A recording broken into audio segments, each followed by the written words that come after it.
He's dribbling the ball with everything on the line. He's driving down the pitch. He's facing price hikes and cuts past him. Carrier Contracts tries to block him. Oh, he leaves him in the dust. He's at the edge of the box. He cuts past the nonstop group chat trash talk. He clears on goal. He shoots. Goal! Unlimited data for $25 a month forever! Visit your local Boost Mobile store today to get unlimited data with a price that never changes. Boost Mobile. After 30 GB, customers may experience lower speeds. Customers will pay $25 a month as long as they remain active on the Boost $25 unlimited plan. Introducing America's Workforce Academy, built by Meta. Paid training, a job, and a path to America's future. Because the future is for everyone. Learn more at meta.com/America's Workforce Academy. On today's Smart 7, counter-terrorism police take over Widdecombe Investigation, Trump plans toll for Strait of Hormuz, and much more. It's Tuesday, 14th of July, it's Cow Appreciation Day, and happy birthday, Jane Lynch. The Smart 7. It's news, but not the news.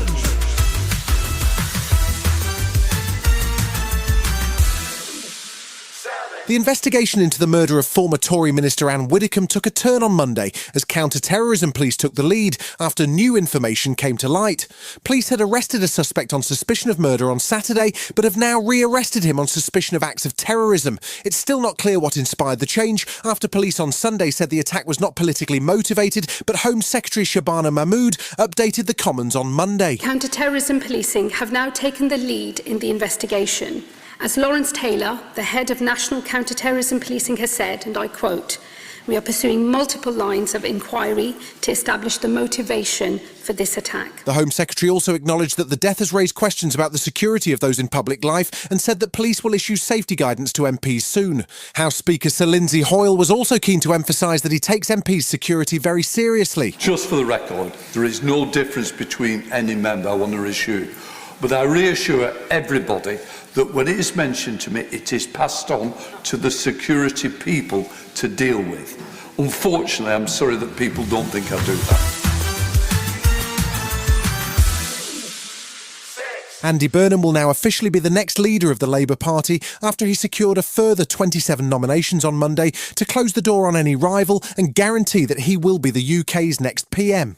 Monday also saw the government move to prescribe organisations including Iran's Islamic Revolutionary Guard Corps, who are believed to have been active in anti-Semitic attacks in the UK, including the arson attack on ambulances at Golders Green in March. The move will mean that any expression of support for the group could result in prison time and is part of the new National Security Act, which has been fast-tracked through Parliament.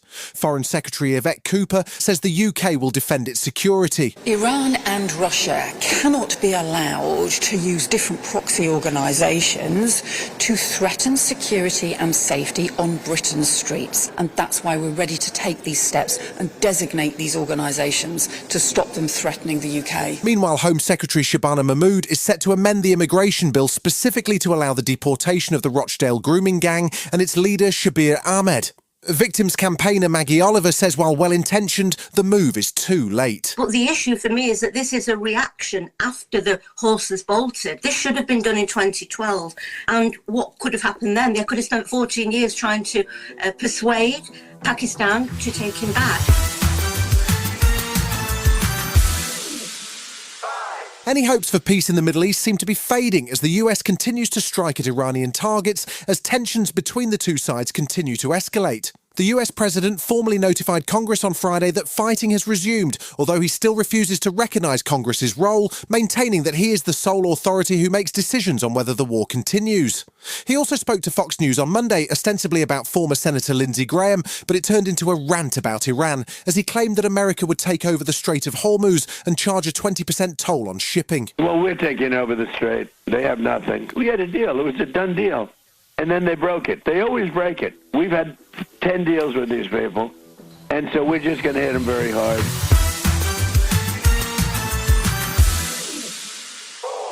Prime Minister Keir Starmer had his European going-away do on Monday as leaders of the Coalition of the Willing gathered in Paris.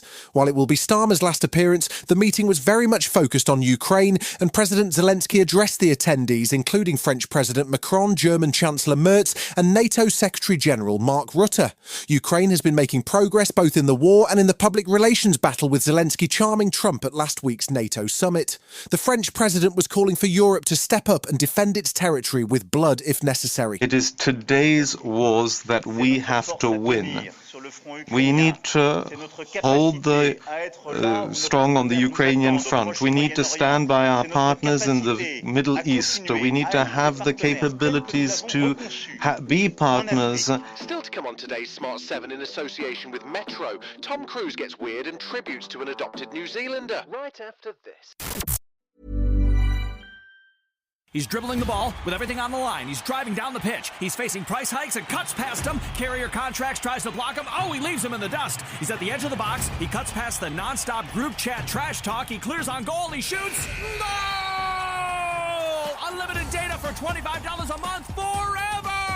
Visit your local Boost Mobile store today to get unlimited data with a price that never changes. Boost Mobile. After 30 GB, customers may experience lower speeds. Customers will pay $25 a month as long as they remain active on the Boost $25 unlimited plan. More people, more devices, more AI. The way we live today takes a lot of energy. Wind and solar are powerful, but not always available. That's where natural gas comes in, with reliable energy whenever it's needed. Companies like Energy Transfer work behind the scenes, safely transporting these resources to facilities across the country through a network of underground pipelines. Learn more at ittakesenergy.com. Welcome back. It's World Cup final week and France face off against Spain on Tuesday night with an 8 p.m. kickoff, aiming to secure their final spot. Wednesday will see one of the great sporting rivalries brought back to life as England face Argentina in Atlanta. While England technically have the better record, there has been plenty of drama over the years, from Diego Maradona's hand of God to David Beckham's red card in 1998. The semi-final matchup on Wednesday isn't worrying New England boss Thomas Tuchel, although he says he wants to see more goals from across his team. We need to get better in attacking, but of course they are decisive players. They have the quality, they show up in decisive moments, so there's nothing wrong with it.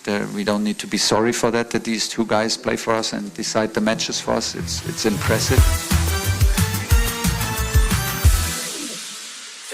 For a man who has spent most of his life looking far younger than his years, you might be shocked to see Tom Cruise in the trailer for new movie Digger.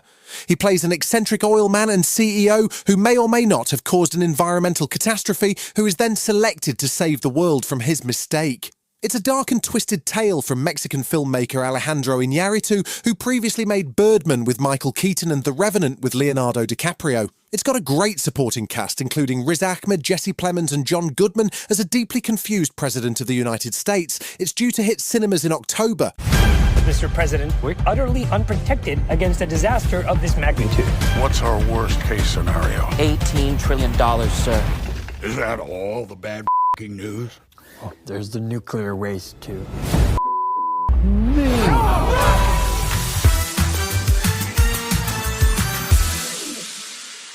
Monday saw the death announced of one of New Zealand's most famous actors, Sam Neill.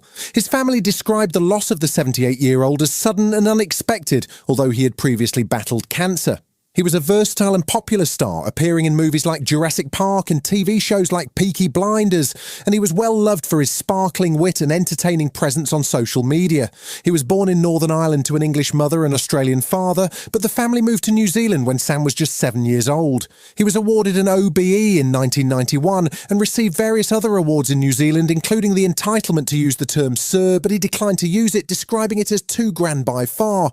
Rest in peace, Sam. I think one of the secrets of life is take what you do seriously, but never take yourself seriously, and I never have. You've been listening to The Smart 7. We'll be back tomorrow at 7 a.m. Hit that follow button and have a great day. Give us 7 minutes and we'll give you the world.